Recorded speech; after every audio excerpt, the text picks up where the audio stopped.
Mark A. Altman. And this is Darren Doctorman. And this is Ashley Miller. And we are the Inglorious Treksperts. Go behind the scenes of all your favorite Star Trek series, from the original series to today, with the stars, writers, producers, and more, every Thursday, wherever you listen to podcasts. And for more, subscribe at TREKSPERTSPlus.com. It's the logical thing to do. Keep on trekking. Ingloriously, of course. Hey, this is Mark A. Altman. This is Darren Doctorman, and we are the Inglorious Treksperts. I thought it was a classic femme fatale. So much fun. I like that Shakespearean lace in your acting. I said, Gene, what do you want from this character? I want you to take the character and make it your own. I had a good time on the film. On day one, the movie was already $15 million over budget. We started this movie without an ending. That's like painting yourself into a corner. I don't think we've ever had a Star Trek captain on our show. Being, as you said, number one on the call sheet, it is a producer's position if you're going to take it seriously. I was so glad they didn't cast me as Lorca. You famously wrote that script in 12 days. On one level, I wrote the script, and on another level, the story was written by everybody and his brother. Well, I was going to say, what was your response when you were directing and Terry, sort of called you aside and said, hey, I want you to get back in front of the camera again? I said, he sort of chummed the water a little bit. Are you ready to play Riker? What I thought he was saying was, you better go to the gym and lose some weight. Times. Are you going to trim your beard? Don't cut your hair. My interest was totally piqued. It's not hyperbole to say it's the best Riker material I've ever had.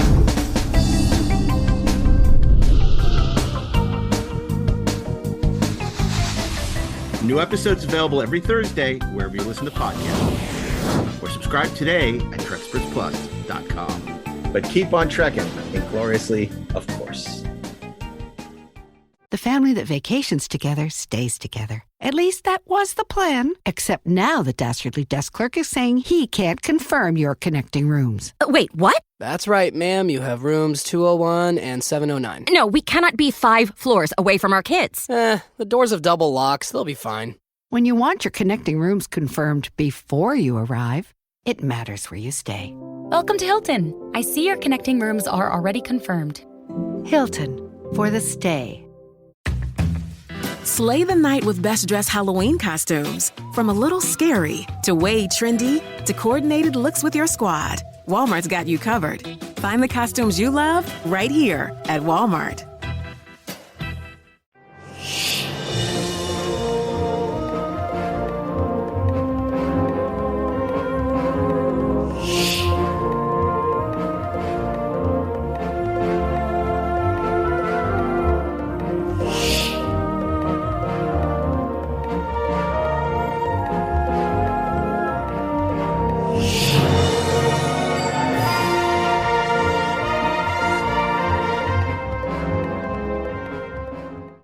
Hey, this is Mark A. Altman. And this is Darren Doctorman. And this is Ashley Miller. And we are the Inglorious Treksperts. Come on, guys. Mark, are you with us? No. I'm just going to announce the episode. And this week on Inglorious Treksperts... We're the Inglorious Treksperts. Yeah, that's us. Who are you? It's Taking the Helm, Intergalactic Auteurs. And this is all about directing Star Trek. This is a fascinating subject that we plumbed at Star Trek Las Vegas. We put together... Plumbed it. We put together... in the plum. we put together a slugger's row. We put together a slugger's row of fantastic Star Trek directors, ranging from Generations David Carson, from Next Generation Paul Lynch and David Livingston, ROB BOWMAN, and from Strange New Worlds, Jordan Koenig. A lot of these people had never done conventions before. Yeah. No, I know. It was so great. ROB BOWMAN, and the thing was, it's like, I really wanted us to have some of the people that we considered the best Star Trek directors, right? Mm-hmm. It's like Cliff Ball was still alive, he would not have gotten a call from us. Oh, so we don't need to speak ill of the dead. I'm just saying, we're about celebrating the love, but I don't have a lot of love there. So, but David Carson, I think, regardless of what we think of Generations, did a marvelous job directing that. He did a fantastic job directing for both Next Gen with episodes like Yesterday's Enterprise, and of course the Emissary pilot, which was a movie in itself. Yeah. Unlike Move Along Home, which was not. but you know, there was no saving that one. But really, I'm a huge fan of David's, and it was such a thrill to get him down to talk about you know, his work on Star Trek. And of course, Paul Lynch did one of, you know, our favorite episodes, 1001001011001. Get it straight, Marco. Paul I Lynch, know. not to be confused with the With center Paul square Lynn. Paul Lynn. Yeah. Okay, He is not the look center at- square. I'll go with Paul Lynch to block. No, you won't. He was not on Lidsville either. Gotta Neither tell you, was Paul man, Lynn. I love Rob Bowman. Like, I think like we just need to get him on the show and just talk to him. I thought he was amazing. I mean, I loved all of them, but I totally agree. The great thing about Rob Bowman is he has like an eidetic memory. Like, he remembers everything, and like, he's somebody who we needed to have for like 8 hours. I mean, literally, he could have walked us through every, you know. And then I said action, and then yeah, exactly. You know, the great thing about Rob was I remember interviewing him for Cinefantastique when I was X amount of years old. You know, when I was 12 or whatever, and you know, I was lucky enough. You know, I was a huge fan of his. I just thought he could elevate even the most mediocre episode. He would, you know, he just had such a great visual style to his directing. Even Next Generation had no style back then. He would explode the house style and just bring his own unique perspective to it, and it was always impressive. Plus, I remember even when I used to interview him, he also was completely candid and honest and stuff. And then, you know, look, I was lucky because I got to work with him on Castle, and got to see him in action, which was phenomenal. So of course, you know, I reached out to him when we decided to do this panel, and, you know, was telling him a little bit, and he goes, you know, Mark, I've never done a Star Trek convention.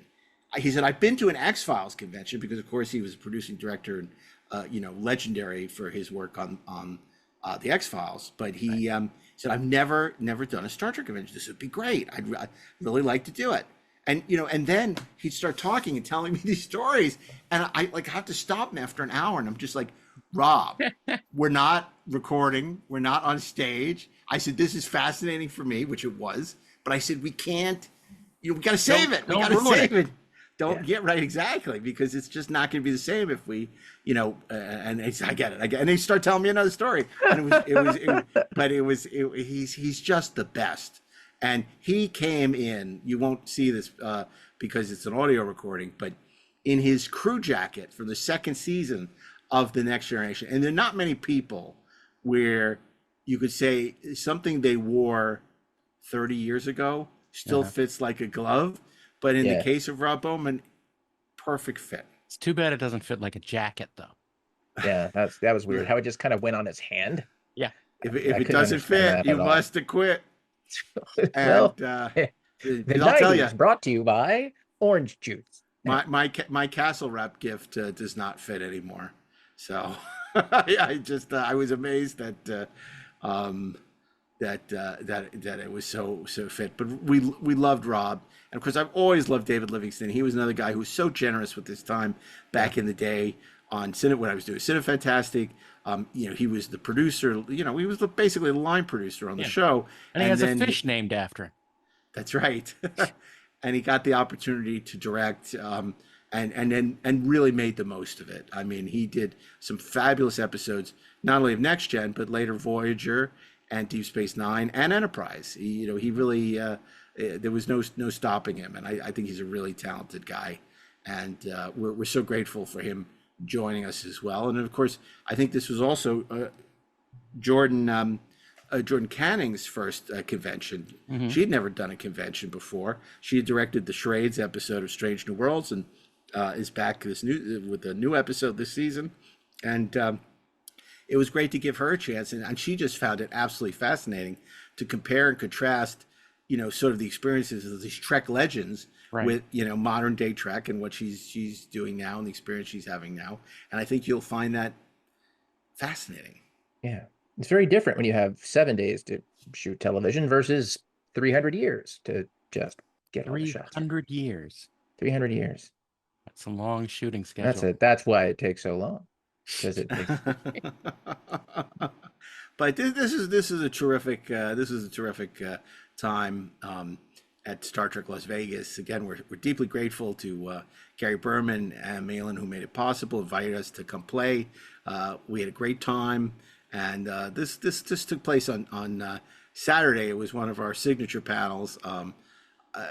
It's getting boring to hear us say this, but this could have been a lot. It could have and should have been a lot longer. I remember running into Paul Lynch. Not literally, he wasn't in a scooter. On a scooter. But we were in the hallway the next day, and he said, "Oh man," he said, "that was a great panel. Thank you so much." And I said, "It was our pleasure. We thank you for joining us." And he goes, "I only wish it had been longer." I was like, "Yeah, us too."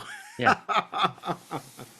So that was great. Well, maybe if we do it next time, we'll have half as many panels, but twice as long. Yeah. Yeah, right. No, we're not. Ashley, you have a favorite Star Trek director? Yeah. Honestly, it's in TV, it's Rob Bowman. Like almost without question. I mean, it's like I told him on the panel. I mean, he was the very first television director that I was aware of as a television director. Like the name, like what he did, I thought was so interesting that it actually landed for me. That people directed television, if you know what I mean. So yeah, I think that Rob may be my favorite. What about you, Darren? I would have to say that it's the only person I would have wanted to see on that panel had already we'd already given the get out of jail free card, and that was Frakes. Yeah, it's so funny you say that, because I was going to say, for me, it's tough to decide between Jonathan Frakes, Rob Bowman, and Dave Carson. But you know who I want to give credit to, because he doesn't get enough credit as a director, and I've really seen how marvelous a director he is, and I wish he'd gotten to do more, was Avery Brooks. Avery Brooks did a ton of Deep Space Nines, and he was terrific. Yeah. And that was one of the, I think, really, great things that Rick Berman did for the cast, was that he gave so many actors their opportunity to direct, and it was up to them whether they would sink or swim. Whether it was somebody like Frakes, who did a great job, Avery, LeVar, Roxanne, they all did a great job. Patrick I heard directed that twice. Avery wanted to do a lot more episodes, but he can live with that. Yeah, he can live with it. I love when we ask, and he's made this joke before, but when we say to Brent, how come you never directed it? He says, I'm too lazy. It's too much work. I'm not interested. A lot of work. I love that. I love that. Yeah. Actually, I'll tell you who I thought in the Voyager cast who was really quite a good director, and he's made his career out of it now, is Robbie McNeil. Man, I think his debut was Unity, which I thought was maybe the most interesting Borg story that Voyager did in their entire run, because it actually had something new to say about the Borg, and it wasn't just sort of the same old crap that kind of undercut the sense of threat that we get from the Borg. And I just thought it looked beautiful. I thought the performances were really good. So hats off to Robbie McNeil. Yeah, and again, I want to reiterate, hats off to Rick Berman, who doesn't get enough credit for giving, obviously Pillar gave incredible opportunities to writers on that show. It was Rick Berman who gave incredible opportunities to actors, and obviously David Livingston. He also, the first AD, Chip Chalmers, ended up getting to direct. A lot of the DPs, Jonathan West and Marvin Rush, got to direct. I mean, really, Rick really serviced the family. He gave the family, he put his money where his mouth was. But the great thing about him is, because, Ashley, speaking for the two of us, I'm sure you've had this experience, it's usually 2 episodes or 3 episodes into the first season of any show where the cast starts to come to you and say, I'd really like to direct. Do you think I could direct an episode next season? And then, you're always like, oh, Jesus. And I actually stole what Rick Berman would say. I would say, I'd be open to it, but you have to go to school, which would mean, you're going to have to shadow a director. You're going to have to come in every day of prep. You're going to have to come in every day of production. You're going to have to get here with the crew. You're going to have to, leave when the crew leaves, a wrap. And, it's going to be hard in addition to whatever, acting obligations you have. And that would sort of separate out who was serious about it and who wasn't. Right. And, I was very grateful because, for instance, John Harlan Kim, who's just a wonderful guy who I met on Librarians, he was so serious. He flew to Bulgaria on his own dime, to shadow. He came to like for 2 or 3 weeks to shadow directors to learn how to, and had there been a third season, he would have absolutely directed. And I think he would have been a great director. But, so many shows where, the actors say they want to direct. I mean, we were very lucky on Librarians. Noah Wiley turned out to be a terrific director, but he's really a smart guy. But, just as many, I'm sure you had the same thing happen where once you tell people this, suddenly they lose their interest in directing. I mean, I definitely had a couple of people when I told them what it would entail. And I think I had one actress who made it through one day and then it was like, I can't go home.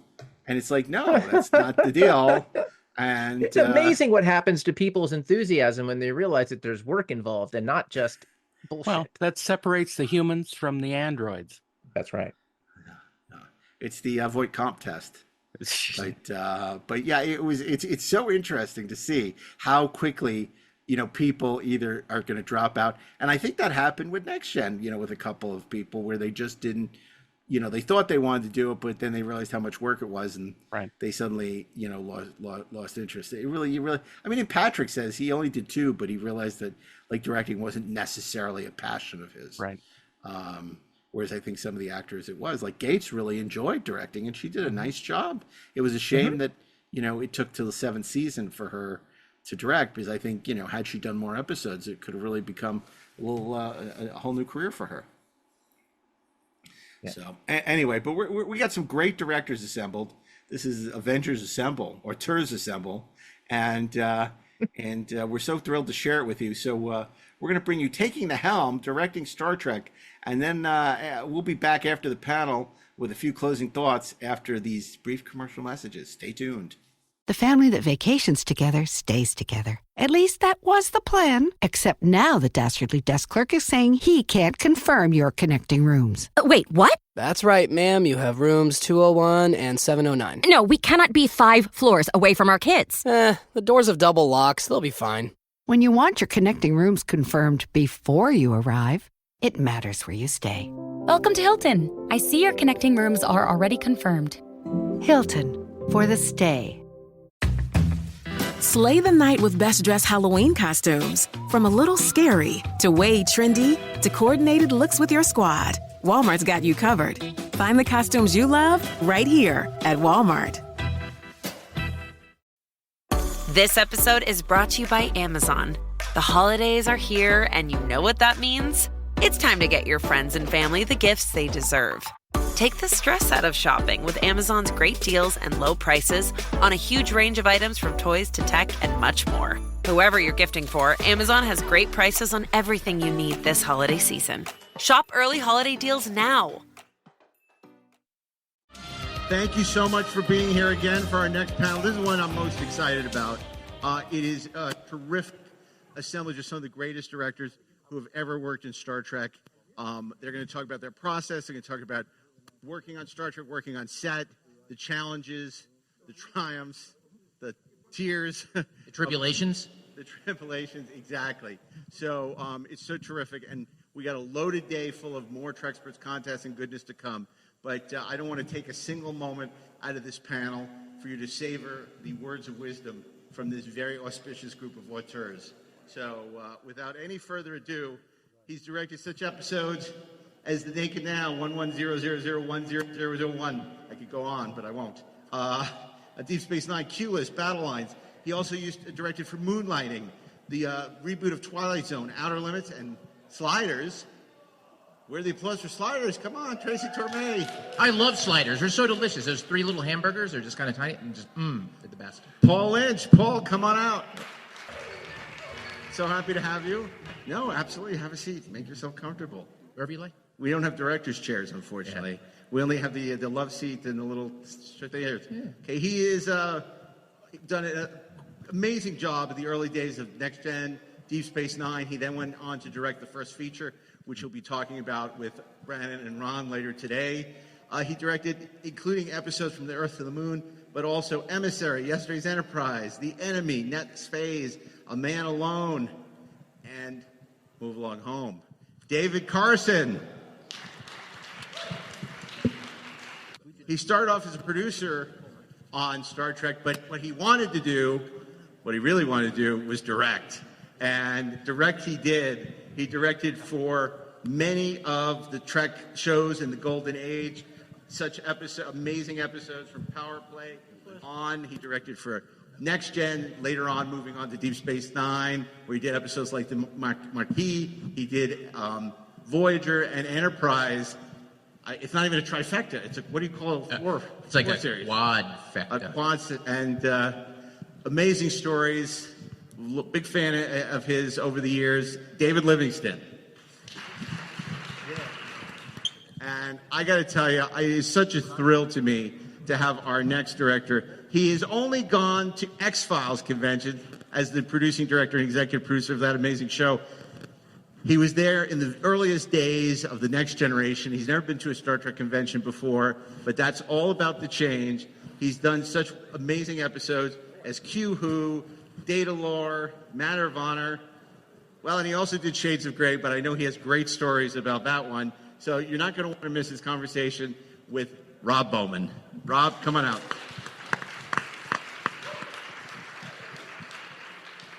And to complete our discussion of Star Trek, we have to jump ahead a few decades to the most recent iteration of Star Trek, which is Strange New Worlds, and director Jordan Koenig, who last season did the episode Charade and returns this season with another episode. Jordan, come on out.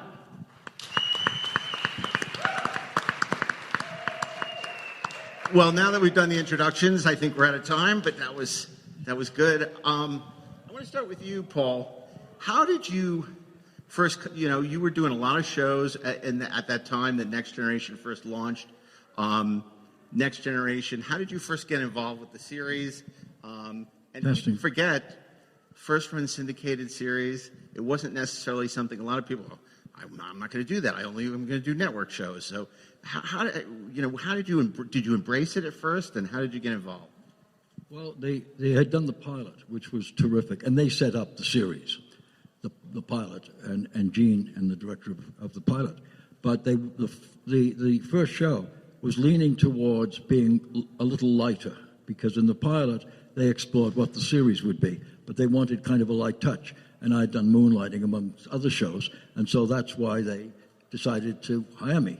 And I met Gene, and I knew Gene from Have Gun Will Travel, and he was one of the greatest writers on that series. I mean, he was a brilliant writer. And finally I get to meet him on this. I had seen Star Trek in passing, the original, back in the 60s, but I really didn't know him. And then working with him, he proved everything that he was on Have Gun Will Travel as a great writer and a great showrunner.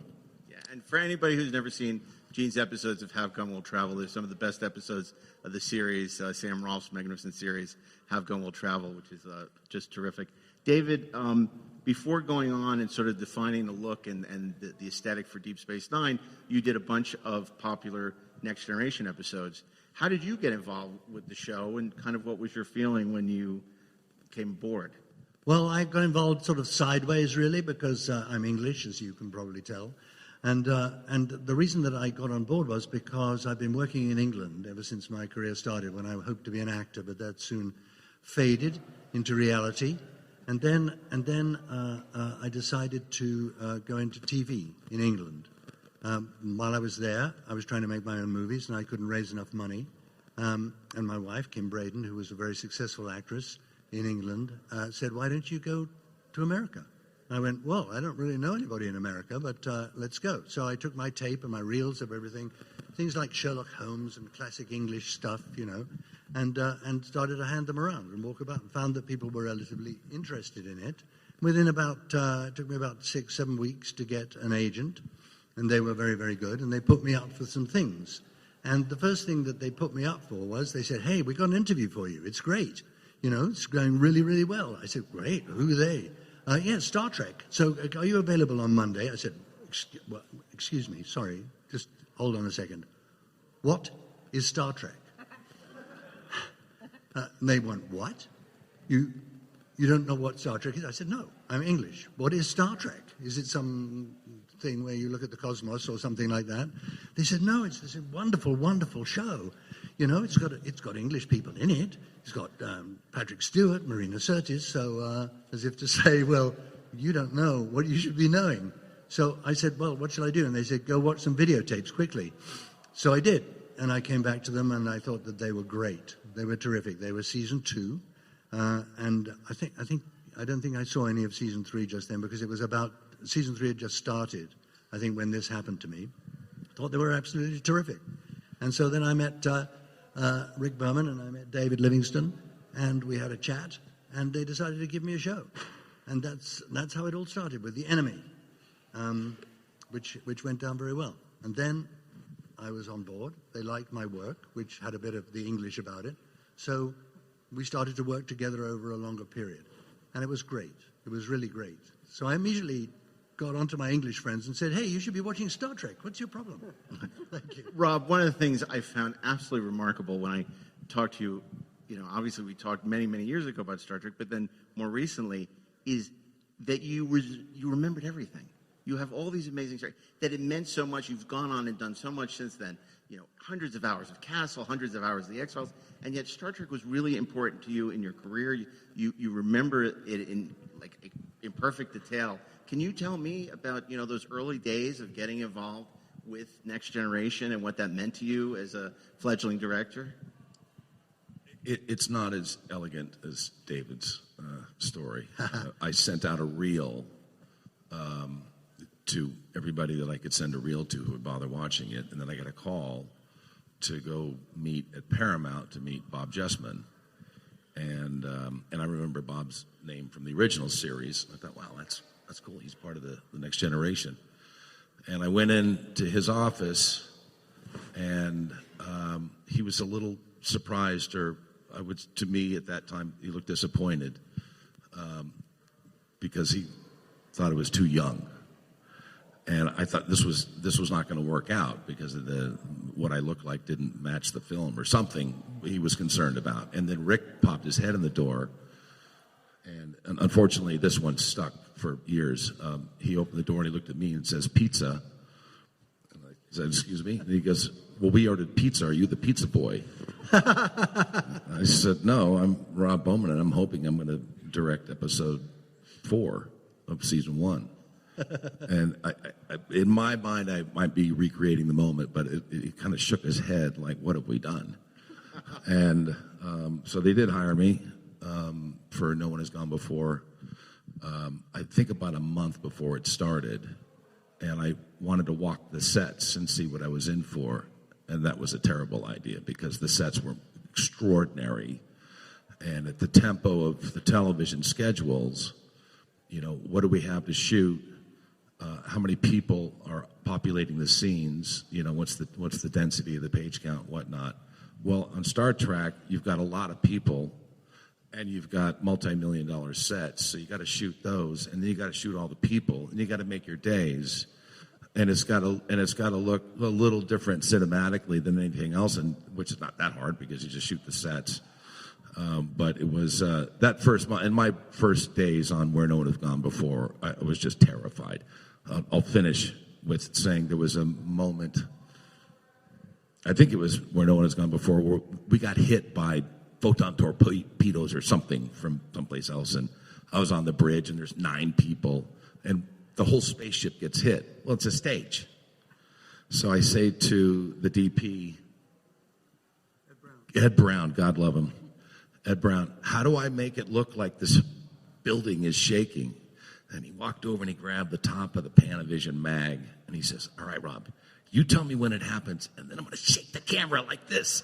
And it's $1 million. And he's just wiggling it like this. I said, well, but I don't want to break the camera. And he goes, I got it, kid. And sure enough, with Rob Legato was there, making sure, we shook all the shots, all the cameras at the time, and God damn it, it looked like the ship got hit by a photon torpedo.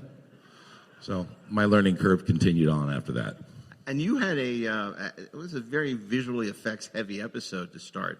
I mean, your Star Trek debut, when no one has gone before, it's going to the end of the universe and all these opticals, and this is long before CG. Rob Legato ended up becoming one of the most successful visual effects people in the industry. Yeah. What was that? Was there a learning curve with you, or was the visual effects something that helped you get the job? Your facility with that. I was such a student of the craft at that time that I was still very spongy, just more. Rob Legato, his ability to take complex issues that directors don't need to know about. What he needs to do is give you the information so that you could give him the footage and the elements and the plates that he needs to go ahead and build out the rest of the visual effects. And Rob in particular was incredibly articulate to the common person, to a director who's new to that much, that volume of visual effects. And so just put the camera here, tell me what the left side of the frame is, tell me what the right side of the frame is, and what do you see happening in the center of frame? And you'd say that, and then he'll go off and make it into something far more magnificent. But it was, that amount of green screen, to the point to where when I'm behind Geordi and Data, and when they're on the helm, and you're looking at the starfield, when it was just a flannel starfield, little flecks of glitter and rolling, I was worried it wasn't enough, because now I'd been introduced to spectacular visual effects, and I'm 27, 26 years old, whatever I was. So I'd be worried. It's like, is this going to look okay with just the old-fashioned starfield? Yeah, it looked great. So it was an extraordinary beginning. David, I hate to do this to you, but Ron brought up the word making your days. Now, you started off... He was doing his job. as a line producer. And one of your primary responsibilities as who was supervising the budget is making sure these directors made their days. And then you made it very clear that you wanted to direct. That transition from being the guy who's the keeper of the shekels to the man who's behind the camera spending the money that you were there to protect. How hard was it for you to make that transition? And, I know you got the reputation as a guy who liked to find more money in the budget for your episodes. It was the easiest transition I ever made, because the first day I got to direct, I died and went to heaven. I felt I was at home. I was not a real fan of being a production manager or a supervising producer, which were very similar jobs.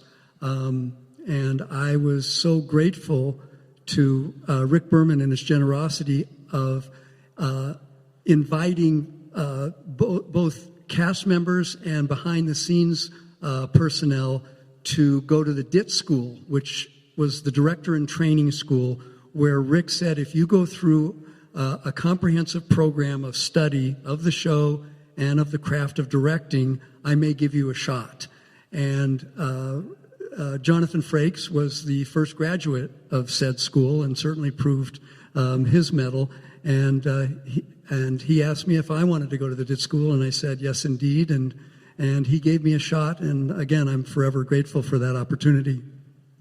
Jordan, I want to ask you, because at the time that Next Generation premiered in first run syndication, it had the biggest budget ever for a first run syndicated series, $1.5 million, right, David? 1.5? I don't remember the actual budget, but it was a lot of money.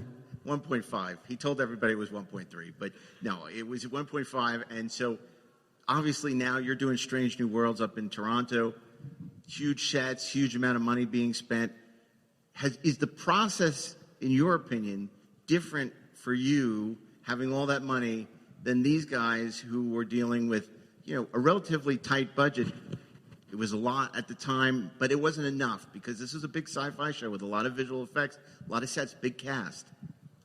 Yeah, I came out of, I did a lot of procedurals, and I mostly worked in comedy, so I was used to working kind of half-hour comedic shows, shooting an episode in 4 or 5 days, which is that how many days you guys had? How many days did you have per episode? 7. Okay, that's not a lot, but yeah. Sometimes 8. Sometimes 8. Yeah. So 3. coming to Strange New Worlds and having 12 days, that's what I found the most incredible thing, was just having the time. Like the budget is there in terms of the incredible sets and the VFX and the wardrobe and the people working just at kind of at the very top of their game.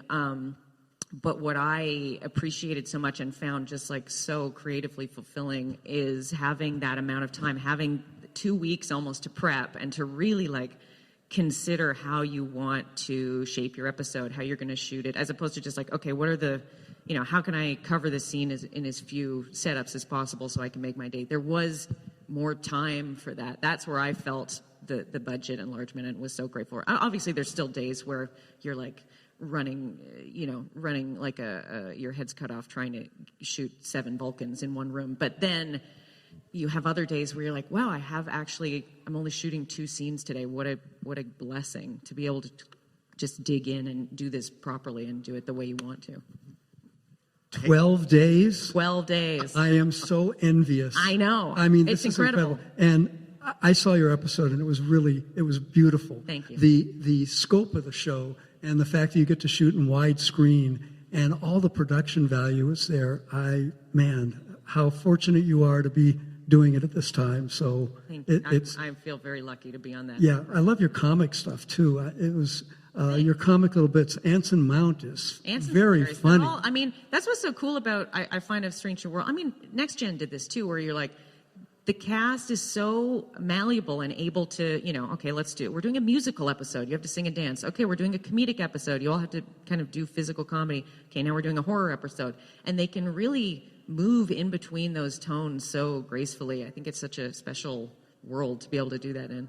Are you allowed to improv and create your own bits? Because as we all know here, we couldn't. Everything was very, very controlled. We couldn't change one line in a script without calling it into the office. Word perfect was the expression? What's that? Word perfect? It had to be word perfect? Word perfect. And if not, the script supervisor would have to take the flack for it. So it was a very, very controlled environment and very rarely structured. I loved your 3-shot shooting up from Tuvok lying on the bed with the 3-shot of the guys, everybody looking down. It was very funny. Thank you. Very creative stuff. I was most impressed. I got to ask, because you talk about how, Jordan got to do comedy, and that the one thing about Star Trek shows, and I think it was Brandon who said it's like an anthology show. 1 week it's a comedy, 1 week it's a detective show. It's not like when you're stuck doing procedural and you got to be doing the same thing week in, week out, except for Rob on Castle, who got to do cool stuff. But, maybe you're doing, or you're doing a war movie. I imagine that was something that was very liberating, because directors of that era got pejoratively called traffic cops, which it never was. But particularly on Star Trek, you guys got to bring, an ethereal vision. Even though television is considered a writer's medium, you can tell who directed an episode of Star Trek. All of you had a unique vision that you brought to it. I can tell a David Carson episode from a Paul Lynch episode, from a David Livingston, for ROB BOWMAN. So I'd love to know what you felt about the variety of types of shows that you got to shoot for that series. Starting with you, David, before you got to do the movie, because you got to do something very metaphorical with the 2-hour premiere, which was a movie, Emissary in a sense. But then you would do, smaller episodes, Yesterday's Enterprise, which was a war movie. You really run the gamut. Yes. I mean, so far we haven't mentioned them, but one of the things that struck me coming from England, for that little bit of the story, was the extraordinary quality of the writing. Not only that, Star Trek provided for me the kind of a show that I wanted to do. I wasn't particularly interested in going into other worlds and rushing around in spaceships and those kinds of things at all. What I was more interested in was saying something that had something to do with where we were today, or looked at, as we are today, from the prism of a 24th century, looking back at where we are today, and dealing with the problems and some of the things that have happened and that we recognize. And I found that the writing that was offered to me was, and most of the shows, I think, it seemed to be a part of how this particular episodes of Star Trek, this particular outing of Star Trek was made. And the interesting thing was, for me, was that the first job I was offered was exactly like that. It was about two people from two different races, one of whom was going to die, and the other refusing to give this person, who was a Romulan, blood because he was a Romulan and because of his race. And that immediately touched on things we talk about on TV every day that are real, that are to do with race and to do with belief and to do with all those kinds of things that are really close to us, which led me, I suppose, in Generations and Deep Space Nine to the questions of mortality. You know, there weren't many TV shows that dealt with mortality or the fact that people died, and how did you deal with that, and how did your family, as in Picard's family, when he lost his nephew, how your family goes on, how much are families important to us. And then you deal with Deep Space Nine, which is dealing with a man who believes that his commander has been responsible for the death of his wife, but he's going to take over the command of Deep Space Nine. And it's extraordinary there what he has to do, what Sisko has to do in order to do his job. And he's a single parent. And you've got all these questions that we talk about, which are not fantasies, which are real, but which we can deal with, and which become more acceptable to an audience, I think, than hammering people over the head with the actual things that are happening in our present day. So I felt that I'd landed in a place which I really wanted to be, and really wanted to tell stories that reached out to us today and would move people today because of how they were, and be funny today. So does that answer the question? Absolutely. And Paul, for you, I mean, you were dealing with the nature of reality, and in some cases virtual reality with, you know, one Minuet and that 1110001. But how facile and how elastic the Star Trek format was to do all these different kinds of stories? Well, when you asked me when I signed up for it because of Gene, because Gene was a great writer of character and of stories about things, even going back to Have Gun Will Travel. And that's what I assumed I would get, and that's what I got. They were one of the last times you could get scripts which had great characters in them and were actually about things. Instead of, even if they, in the background, you had big action and big effects, they were still, as David just said, they were people pictures. And that was still hard to find. In today's world, it's gone. And there was a morality behind them, which people forget is so important to kids growing up. We grew up with a great sense of morality built into everything. Now it's gone. And that's tragic, because these shows had that in them. The ones David did, the ones I did, all the guys did. I think they were all based on it, because that's where Gene came from. Now things have gone in a different way, but that's up to people to decide if it's good or bad. I don't think it's all that great. I want to ask you, Rob, because people don't realize that, you know, once you're in the rotation, you don't really get to pick your episode. And how heartbreaking it was to lose out on the big goodbye, which would have been your chance to do film noir. How do you remember that? You know, noir is, I'm not the only filmmaker who is fond, or secretly that's my favorite genre, whatever. I just studied a lot of it before I was at Star Trek. And the big goodbye, you know, you're going on the holodeck, so you can do anything. You do have to build a real set, but you can go anywhere. And Rick didn't think that it was ready. And I was excited for it. But it wasn't ready, and it wasn't ready. And Data Lore existed. And at the time, I felt like Brent and I were sent out to sort of clean up after the parade, and that somebody else would get to direct the big goodbye. And so I went to Brent. I said, look, I feel like this one, I'm not saying this is true, this Data Lore was kind of laying around, or it was ready, but, you know, we don't know much about it. Let's you and I carry this thing across the finish line, and I'm going to help you, if as though Brent needs any help, you know, define these two characters, and we're going to make this a great episode. We're going to make it as though we're getting to make the big goodbye, but hopefully people will remember Data Lore more than they you know, whatever I was trying to push myself forward. And you know, kudos to Brent. The only thing I said to him was, wherever you're going with Data and Lore, I'm going to help you go as far as we can. And he just went for it. The homework was hard because of I had one guy playing two different people and sometimes in the same shot. Everybody knows it's Brent, so you're not really convincing anybody that, look, there's a clone. So a couple of trick shots just to push the idea forward. But I never regretted losing The Big Goodbye, and the gentleman who directed it, Joseph Scanlon, I think. Fantastic job. So the show wasn't underserved because I didn't do it. And it started a great relationship with Brent and I. And then eventually I got to do Elementary Dear Data. There was another noir that Majel was... Manhunt. No complaints. I got to do some great stuff. And the set they built for Elementary Dear Data was dream world for a 20-year-old kid. It was just unbelievable. So it hurt at the time, but I was a punk. I was stupid. And, grow up, move on, do something else. So I've got to jump in here and say something about data lore. And I don't know if it's the defense of data lore or not. I will tell you that, at 16 years old, watching that episode, especially the very beginning, when they're walking through that station, and the way that you shot it, the way that you lit it, how the music worked, how the sound worked, all of that created just this feeling that was incredibly cinematic. It was really the first time that I was aware of a television director as an identity, as there is a person behind it who is doing something that's really interesting. And it was really the first time, I think, visually, that Star Trek The Next Generation kind of stood up and announced itself for me.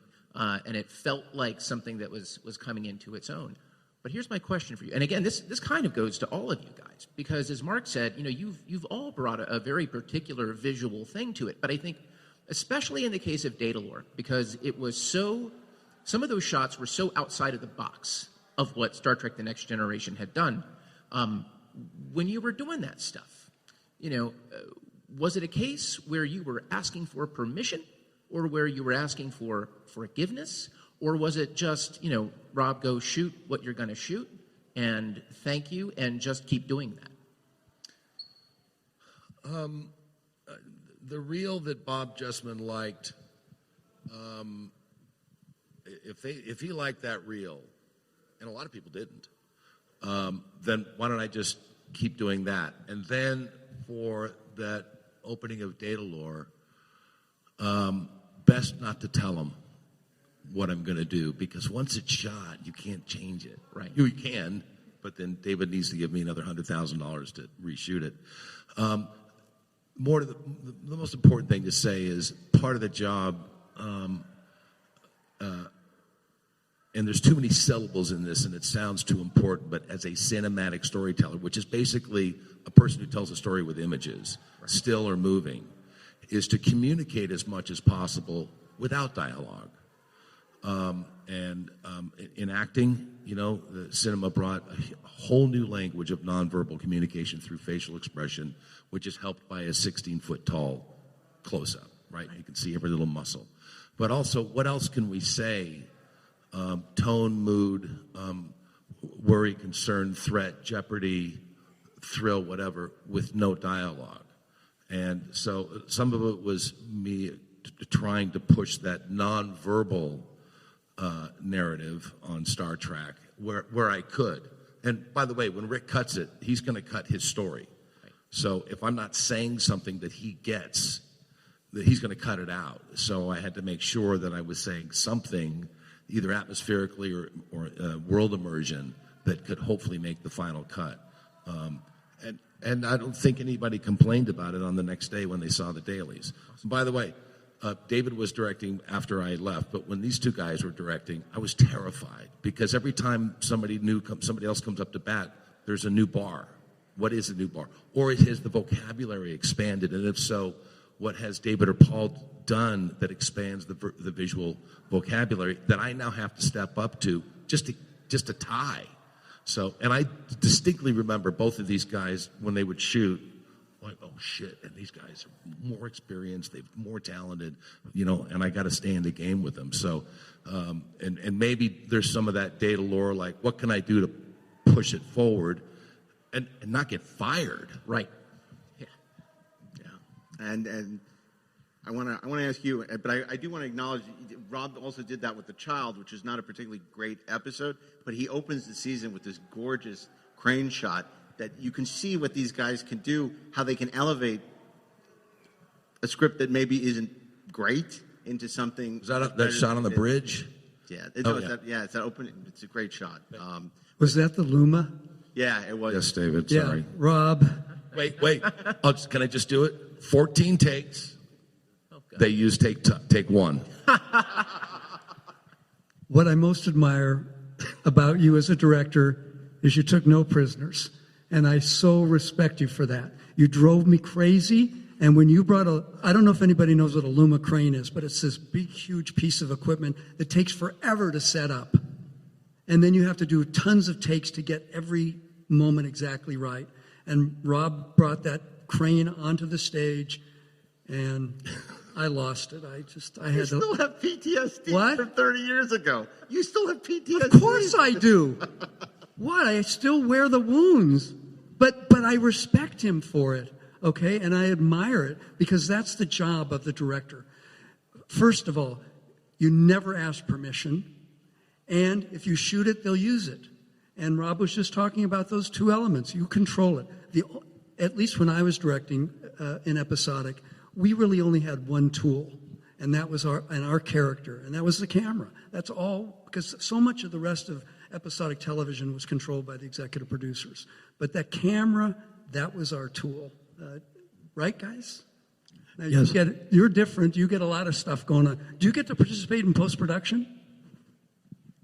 Yeah, I mean, I'll deliver my director's cut and then send it off to see and see Do what you, helps. do you get to go to the mix or the No. music spotting? Okay, so that hasn't changed. No. But again, in episodic television, you do your director's cut, and then, as Rob was saying, Rick Berman will do his cut, and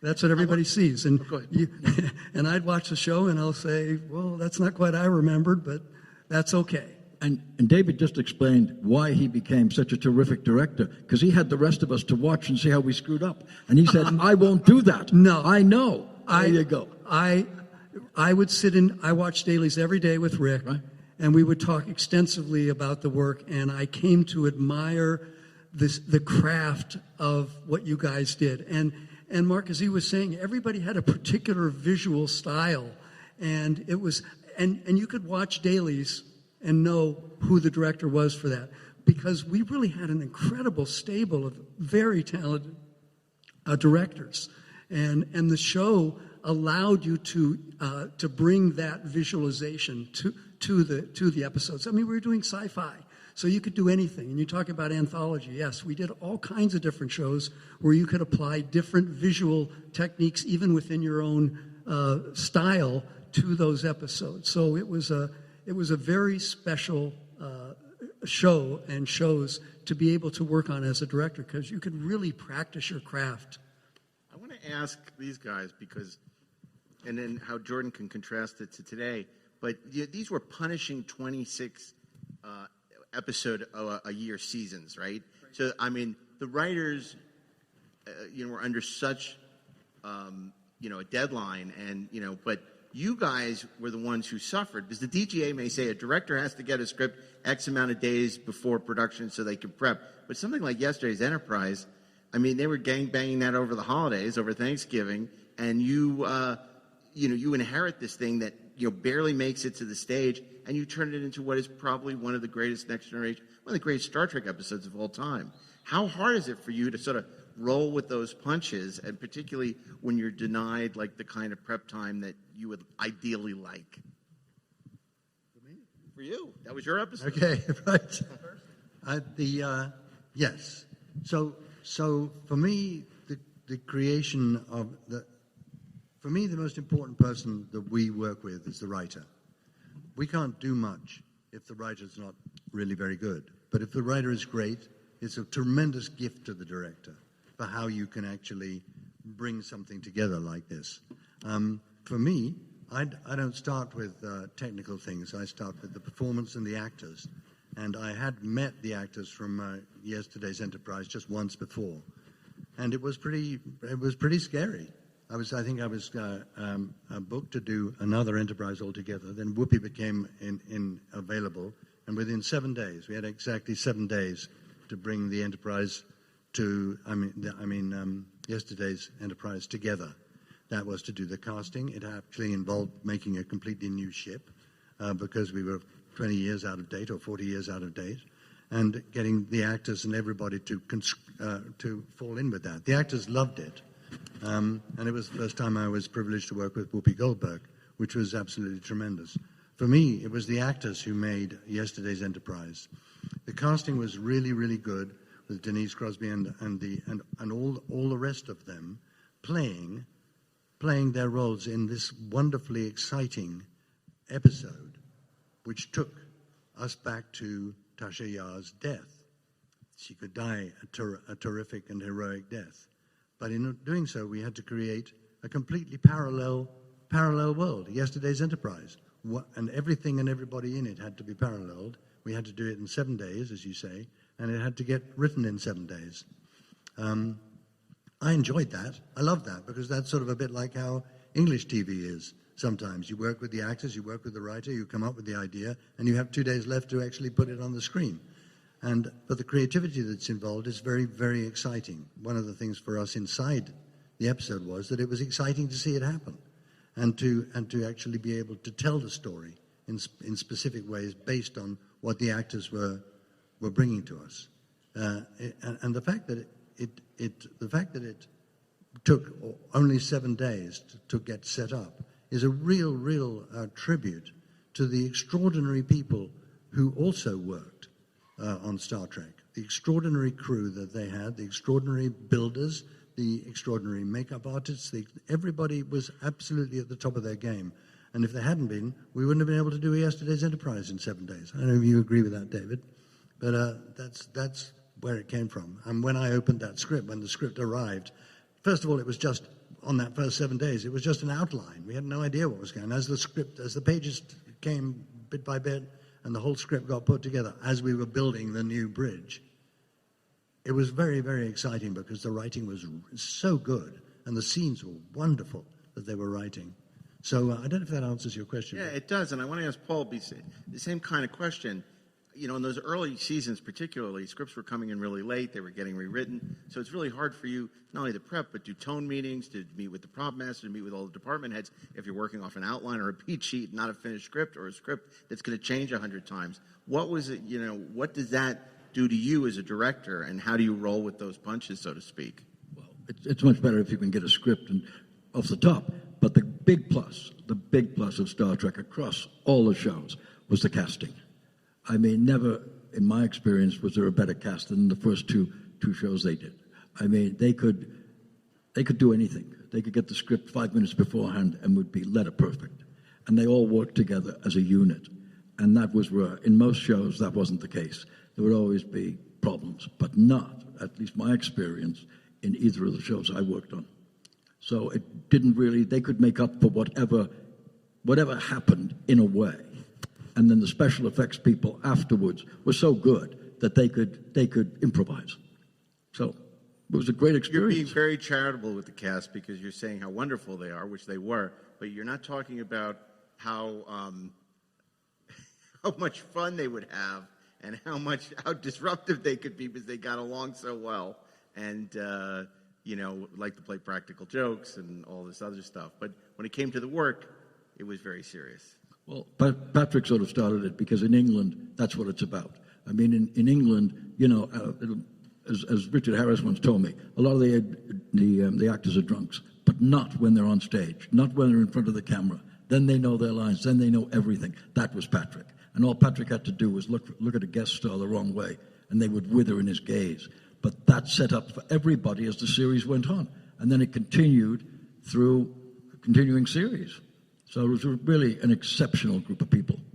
But also, can I just add to that? One of the interesting things I found, talking about the English and everything when I first came here, was that you normally you get ready to shoot, and everybody assumes their positions, and we're okay, and we're ready, and action, and they go for it.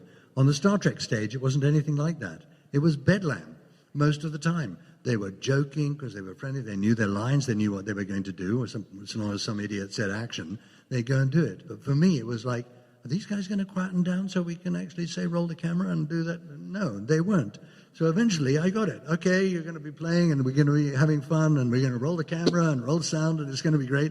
And I would say, action. And immediately, bang, they went into it. Sometimes with barely a pause. Fantastically. But it's a good point he makes because I wore blinders. I only saw what was in front of me. So I didn't see all the fooling around. I just knew that when they came on, everyone was perfect. There was not a line dropped. So you didn't have to do anything for people not knowing their lines or things like that.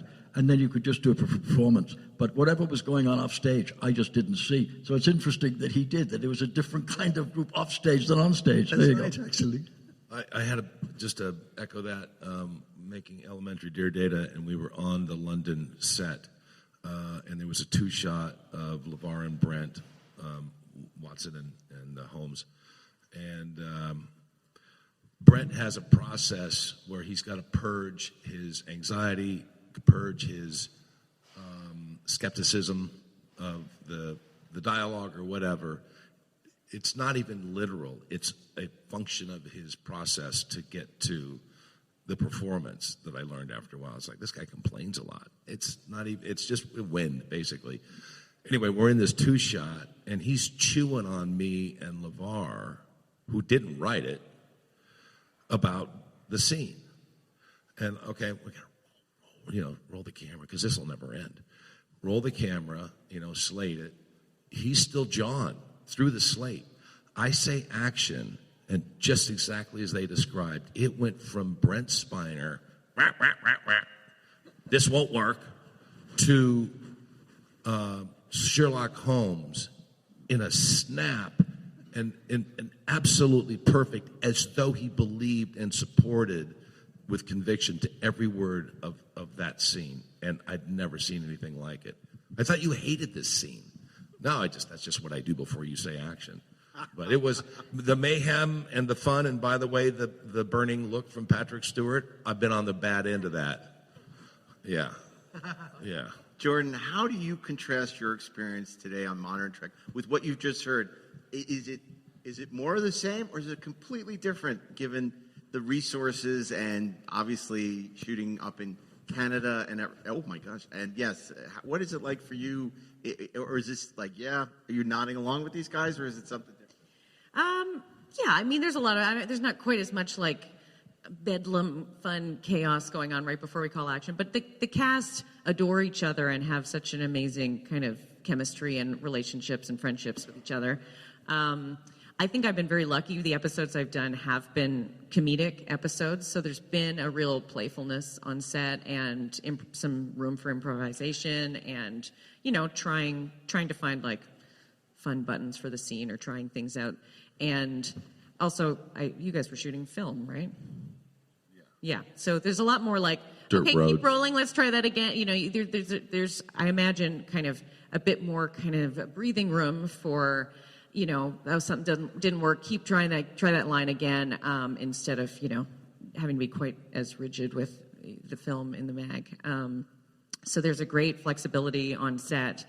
And yeah, it's a great set to be on. Everybody loves being there. David, Jordan brings up something interesting because you transitioned in the final season of Enterprise from film to high-def video. Did that change your approach to the material at all when you were directing? Well, it's exactly what Jordan was talking about. You didn't have to cut. It's all free. 35 millimeter was $1 a foot, and you only had right? And it was a 10-minute mag, and if you had a long take, invariably you'd have to reload, and it killed all the momentum and the energy in the scene, which you would then have to try and reinvigorate everybody to get back to where you were previously. But shooting in high def on digital, you don't have those strictures any longer. You can keep rolling. There is no 10-minute mag any longer. And also, as a director, you get to see exactly what the audience is going to see at home. And that's a gift as well. So there's so many things about shooting in the new formats that are much better than the shooting in film. The equipment's smaller. You can have I didn't like to use second camera a lot, but shooting digitally, it's free. You can say, okay, go find me something. And then you get in the editing room and, okay, well, maybe I'll use that. So it's to me, it's changed the life of a director from what we went through. Rob, I got a two-part question. The first part is, you did a magnificent episode, which is eerie and spooky and so stylish, and you'd probably had so expensive. I'm sorry, David. Whichever episode I directed that David hated the most, it's probably my best episode. Where you laid the groundwork for, what is arguably Star Trek's greatest villain and continues to be utilized today across many iterations of the series. Q-Who may still be the best of all of them, and I just wonder if you can talk about that. And then the second part of that question is, how is it possible that your crew jacket from 1987 still fits?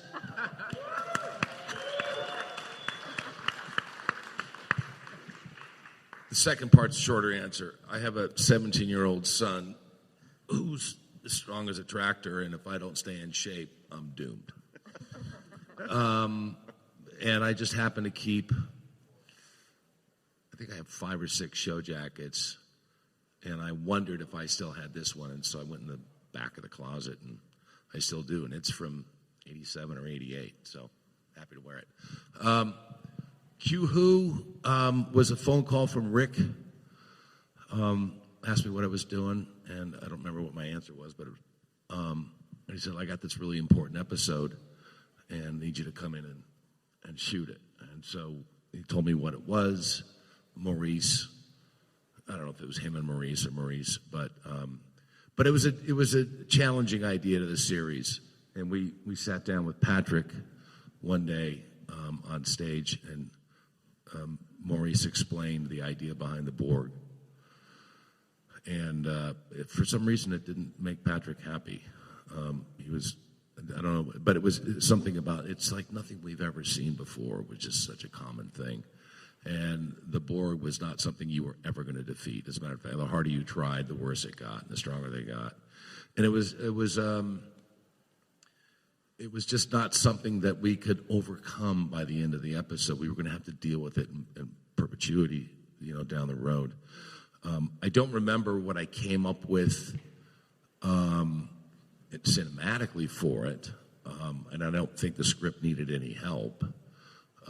It was a challenge once we were on the Borg ship because it was a big set, and we could actually only build one wall of it. And so my challenge was basically shooting, just sliding down an aisle, kind of. I couldn't reverse any of that kind of stuff. But the money spent was on the costume, the guy in the hallway. It's a lot.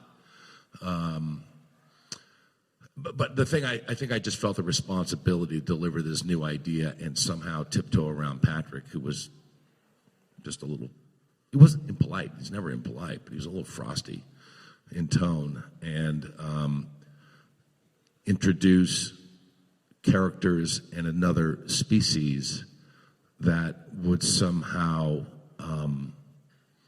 never bend or waver or concede to our wishes. And that's what I remember when I shot it, because you can't figure out how to deal with it. And I think that's what the Borg represents. It's a problem you're never going to solve. Well, I got to tell you, I wish we had 3 hours for this panel. I could talk to you guys for, I hope you agree, for all day long. At least David will be back with us for the Generations panel coming up later today, along with David. Livingston's going to join us. Even though technically you didn't work on the movie, but you were certainly around and you were hearing the stories. And we're so happy to have David joining, David Carson and Brandon and Ron, to talk about the 30th anniversary of Generations. And Paul is at his booth, I believe, and you have a new book about the making of your whole career. Can you tell us a little more where they can meet you and get you to sign the book? No, it's by Just Brandon, who I'm with here. He wrote a book with William Shatner, who is one of the great actors. I mean, truly. and a Canadian. So because he was a Canadian and because Bill has a lot of things to do, he asked me would I join him here, and also because of this panel, and help him talk about his book. And that's what we're doing. And it's a terrific book, which he wrote with Bill Shatner. Fantastic. And David, you'll be back also tomorrow to talk about tapestry and past tense as well. And Rob, you're going to be enjoying Vegas, and you recognize the crew jacket, so I hope if people have questions, maybe they can catch up with you. So how long have you guys been doing these Star Trek conventions? Is this my first one? Is this the first year? Or how do you guys do this a couple times a year? How often does this happen? Kidding. Hey, I just want to underline something because she's been too gracious talking about her 12-day schedule. You know what happens when you get more days to do the same thing? It requires more detail in every part of the frame, and it requires more perfection in dramatic storytelling, comedic storytelling, cinematic storytelling, lighting storytelling. She's not sitting around, getting a mani-pedi in a 12-day schedule. Pardon me, but her ass is on fire in a whole different way. And it better, if they give her 12 days, it better look like she had 24 days. So she doesn't complain, but there's a whole new set of problems when you have all the money in the world. So, bravo. And she's representing with her Star Trek The Next Generation shirt, Jordan, from one generation to another. So awesome. And we have the Mount Rushmore of Star Trek directors here. This is so special. Thank you, everyone, so much for being here. Let me just say one thing. She's got 12 days with digital. They're now making shows like Stranger Things in up to 30 days. This is the new television. This is the new mode of streaming and everything else. And it's going to be terrifically exciting because what we did in 7 days was pretty damn good. But I can't even imagine 12 or 20 days to do the same thing and how great it could have been. Think of how much we get paid. The whole show. 30 days. How much do we get paid? A lot more. Well, thank you, everyone. Thank you, guys. Jordan, Rob, David, Paul, David. This was great. Freshly made ravioli or hand-pulled ramen noodles. When you dine with Chase Sapphire Reserve, either will be amazing. Because it's the choice between a front row seat at the chef's table, while getting a live demo of how to make ravioli, or dining family style as you hear the story behind your ramen broth. This weekend it's ravioli. Next weekend, ramen. Find the detail that moves you with immersive dining experiences from Sapphire Reserve. Chase, make more of what's yours. Learn more at chase.com/Sapphire Reserve. Cards issued by J.P. Morgan Chase Bank, N.A. member FDIC, subject to credit approval. And we're back. I got to say, people ask, what were your favorite panels, right, at Star Trek Las Vegas that you guys produced? Obviously the stage reading, was significant. I really was proud of our Star Trek V panel. But this was up there. This was up there. Yeah. This is a special. And just a little, another facet of directing TV that you didn't really put an emphasis on. One of the reasons why they might find that it isn't as amazing as they had thought is because TV directors are very much jobbers. They come in for a week and then they leave, and they have very little,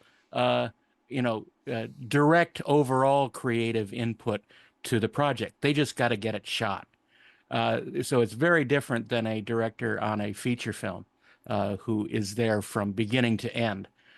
This is a completely different situation, and it may not be right for some people. Unless they're doing a pilot or, things have changed now. Directors have, especially these auteur directors on streaming shows do have more. I mean, certainly for a while, it depends on who they are. Absolutely. Had more power than the showrunner on a Marvel show. Yeah, although that's absolutely changing. Yeah, thankfully.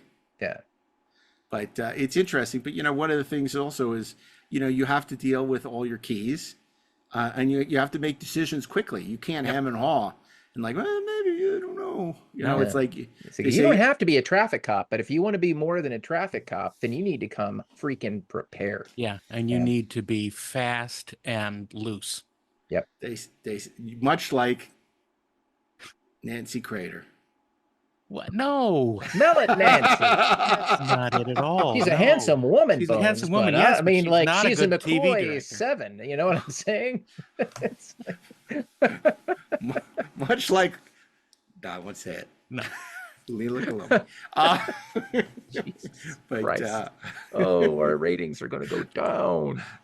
But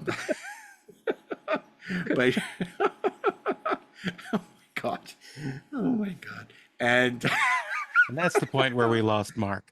Yeah, no. Yep. Bye, Mark. But I was saying, there's an adage. It's just true, an axiom, really, in television, which is there's no wrong decision other than no decision. So Right. when your production designer and your prop master and your costume designer are all bringing you things, you've got to make a decision. Let me think about that, and I'll get back to you. Somebody make the decision. Yeah, exactly. It's not the enemy you need both sides. You need the evil and the good and the evil. So otherwise you end up with nothing. Yeah. Hey, speaking of nothing, have you guys watched the Sopranos documentary on Max? No, I haven't seen it yet. I did watch Penguin though. I haven't yet, so no spoilers. Okay, let's talk about Penguin without spoilers. It's great. No, it's not. Awesome. Yeah, it is. No, it's not. Everyone seems to love it. It's terrible. Colin's performance is freaking amazing. He's great. He's great. But they team him up with a kid. It's like he's more annoying than Wesley Crusher. Yeah, it's fine. God, let it work mob itself light. out. It's so wannabe Sopranos, but it's like the network television version of it. It's fine. I mean, maybe it gets better. We're judging it on one episode, but I could not be. I couldn't disagree more. Although I do agree that Colin Farrell is fantastic. He's amazing. Brilliant performance and amazing I'm makeup. still enthusiastic. Yeah, be good. enthusiastic. You be that way. Yeah. Don't listen I'll be to the deciding vote. You should always be enthusiastic until you see something. Enthusiasm. And then you can decide whether you like it or not. That's right. Yeah, and it still could win me over. I mean, there's 7 more episodes, but I was underwhelmed with the premiere. But I'm in the minority for sure with that. You are. But that's okay. Yeah, I think everybody's entitled to an opinion. That's right. My dad used to say opinions are like a-holes. Everybody's got one. Yeah, but some Especially people have informed the opinions. Especially the a-holes. A-holes got a-holes. That's a weird. I say a-holes all the way down. Oh, Dr. but Hockey. I do like that the David Chase documentary on Max is quite good about the 2-part documentary about the Sopranos. I'll have to look at that. Yeah. Hopefully around the same time the Superman documentary pops up there. Yeah, well, this is on now. The Sopranos thing is dropped already. I'm not sure what date Superman drops, but I just keep Superman falls out of the sky. I keep hearing Ursa in my head. Superman. You got to stop yourself from doing that. Have you seen the Valerie Perrine documentary? I haven't seen that either. I have not. I saw a picture of her and Sarah Douglas. Your friend Sarah Douglas. Yeah. She's still hanging in. I mean, she's suffering from Parkinson's. Yeah. Poor Valerie Perrine. It's very sad. Yep. It's very sad. But she's got a lot of support from the Superman community, and at least she's not in Hackensack. That's right. She's fought a good fight. So it's funny when we watch it. My son said, "How come Gene Hackman isn't in it? He's still alive." It's like, yeah, I'd like to see. Which Gene is Hackman. ironic because Gene Hackman is in everything. Yeah. Right. Not anymore. He was, but not anymore. Gene Hackman and Michael Caine. So, and you saw they announced that the production on Strange New Worlds begins early next year for season 4. Oh, joy! I'm just saying. It's good. It's good that a lot of our listeners love it. That's great. Our listeners love it. They do. They do. And They, who knows? They really do. We'll see what original Star Trek character they're going to introduce and ruin this year. Right. Hey, in other news, Lower Decks is soon to be with us, and I am quite excited about that. And this is the final season, right? It is the final season. Unfairly enough, I'm excited though. Yeah, no, I know. I mean, it's sad that this is going to be it. Mike McMahon, he knows his Star Trek. He loves his Star Trek. It's a love letter to Star Trek, and I'm looking forward to catching up on those episodes as part of the Isaac movie Star Trek marathon. So it's a Dear John letter to Star Trek. No. Dear Jean-Luc.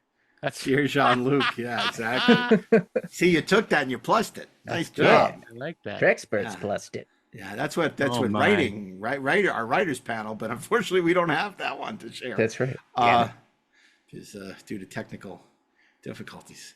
That's But too anyway, bad, 'cause that was great. Oh, so great.